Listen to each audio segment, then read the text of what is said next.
Bom dia a todos. Senhor presidente, eu subo à tribuna para fazer alguns registros importantes.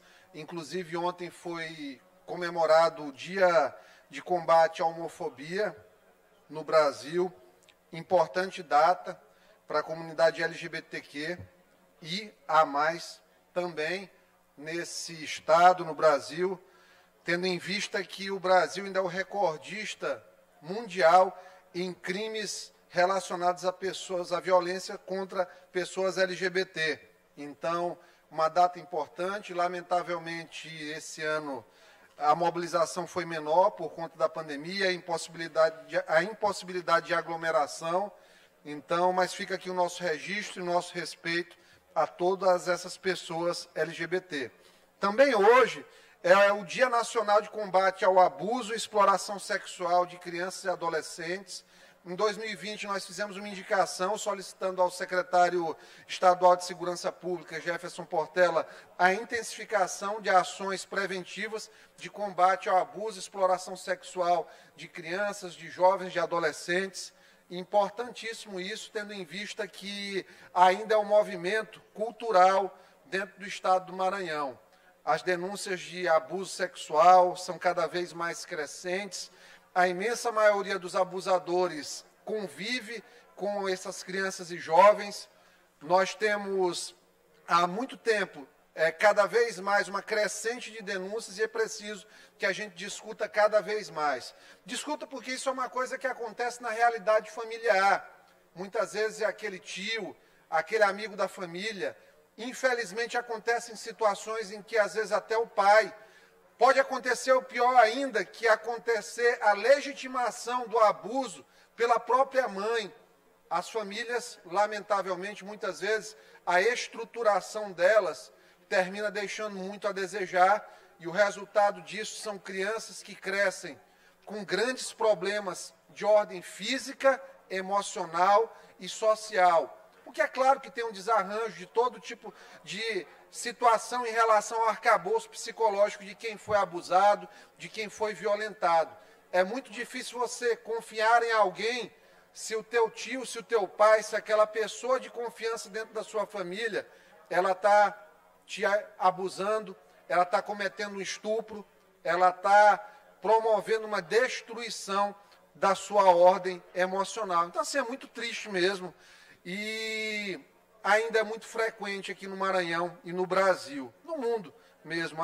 Nós, enquanto espécie humana, ainda temos muito a evoluir nesse sentido.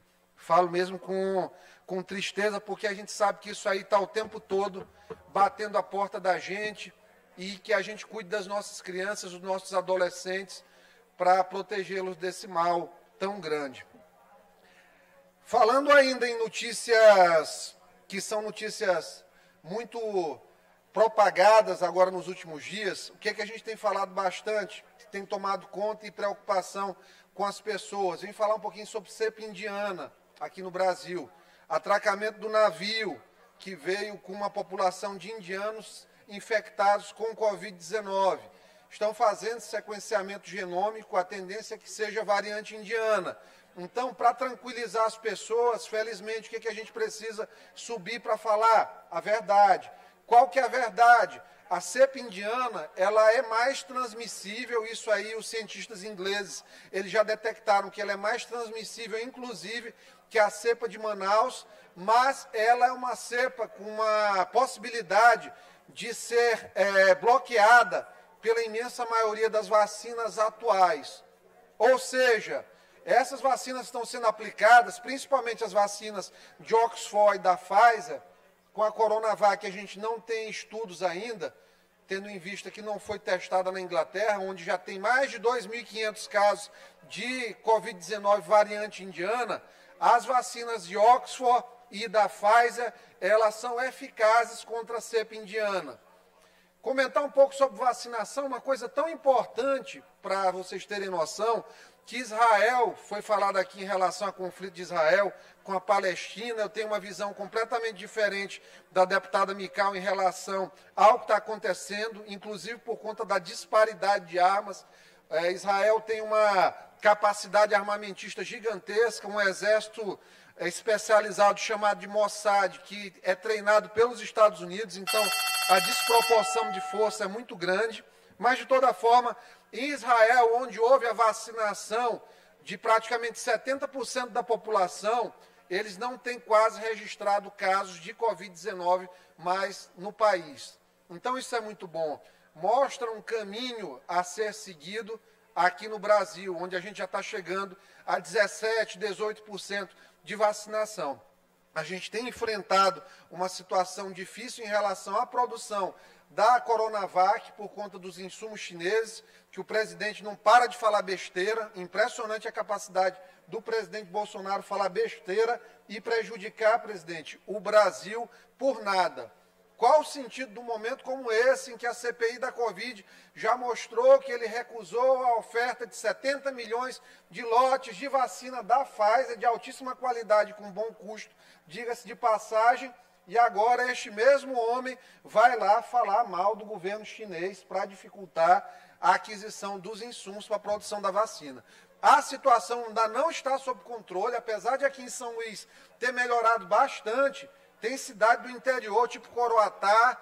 Ontem eu recebi relatos muito ruins do município de Coroatá, por exemplo, e me parece que há outras cidades no Maranhão ainda enfrentando reflexos pesados dessa segunda onda. Então, para resumir, chegou, muito provavelmente, nós já temos variante indiana, ela já está presente em mais de 60 países, inclusive detectada.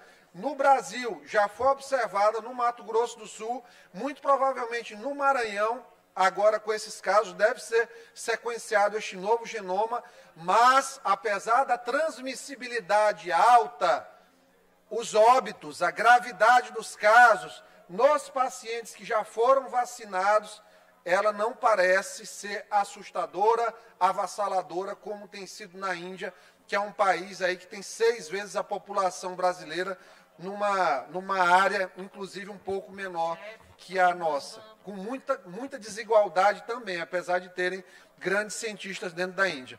A gente sobe à tribuna para fazer esses 3 registros, do Dia de Combate à Homofobia, o Dia Nacional de Combate ao Abuso e Exploração Sexual de Crianças e Adolescentes e, obviamente, em relação ao nosso papel enquanto profissional de saúde, médico, em relação aos esclarecimentos quanto à cepa indiana no Maranhão.